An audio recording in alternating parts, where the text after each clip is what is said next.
Hello and welcome to another edition of Mailbag.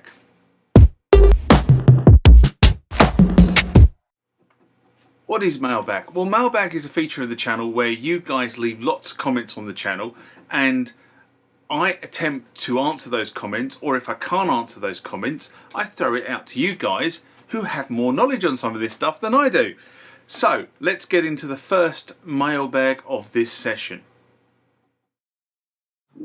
Remember, like, comment, subscribe to the channel. Go over to Instagram and follow me there. Go over to Facebook, follow me there. That's where the normal notices are. And consider becoming a Patreon.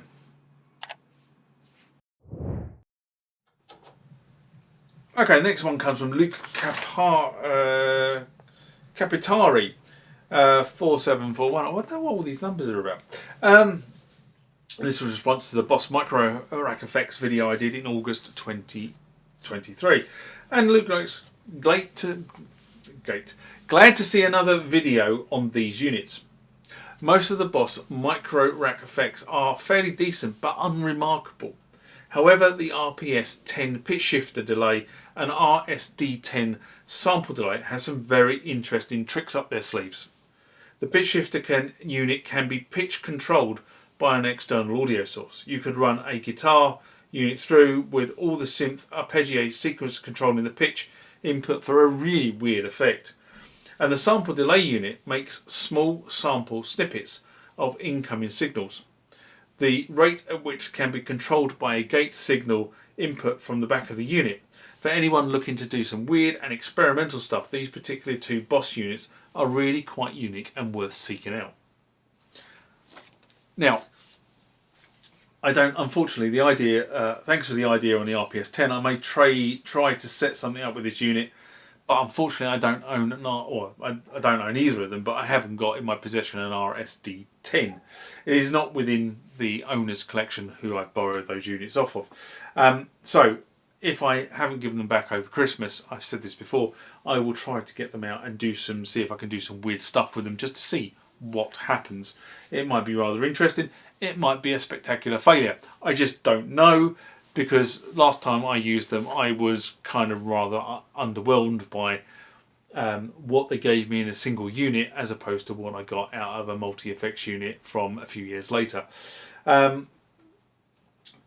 You know, if there are any other ideas with the units that I've showcased on the channel, the 4 units that I have, then please drop me a line and I'll see if I can do something over the Christmas period. I'm sure I'm going to have to give them back at some point in the not too distant future. Next comment or question comes from Patches Guitar and Drum in response to Revenge of the Clone Part 3, Revenge of the Hard Drive. These were all MUSE Receptor issues. A video I did in March 2022, and Patches writes, "Hi, thanks for the video. I have a receptor and it's overheating for some reason and cutting out any ideas or experience with this." So there are some common problems, right, which come from the statements before you even know what device it is. When somebody says something is overheating, invariably the thing that generates heat in any sort of circuitry is the power supply, or the way you get from 240 volts down to 5, 12, whatever it happens to be that the circuitry needs. That step down releases heat, right? And normally the way that stuff is designed is that you have a heat sink and you have a way of dissipating the heat. But if you find that you're getting to the point where you can't actually touch something is going wrong. So overheating problems are normally a sign that there is something wrong with the power supply. Okay, that's kind of the bottom line. Could be something else, but normally it's a sign it's the power supply. That's normally where you focus your attention.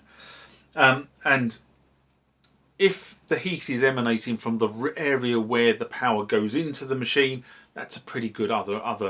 So if it goes in the back right and the hot spots in the back right, you know that there's probably going to be a power supply problem.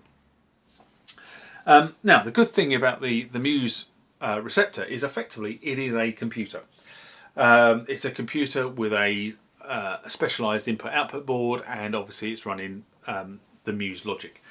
But effectively, it's a computer, and you should be able to look up the board or look up the power supply and get a aftermarket part that will replace the power supply you've got in the machine.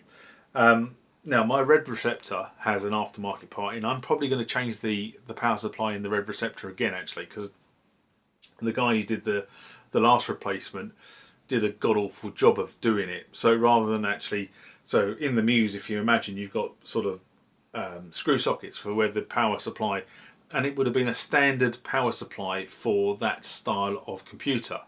Right? So all you need to do is go and buy that power supply and drop the power supply and all the screws will line up. Well, that's not what the guy who bought this one, who did this one, did. He put another power supply, probably something he had on the bench, and the screws don't line up properly, and he didn't make a caddy. Now, you know, I tried to make a caddy to actually bridge the gap between where the old supply was and the new supply was, and how you to fix it properly.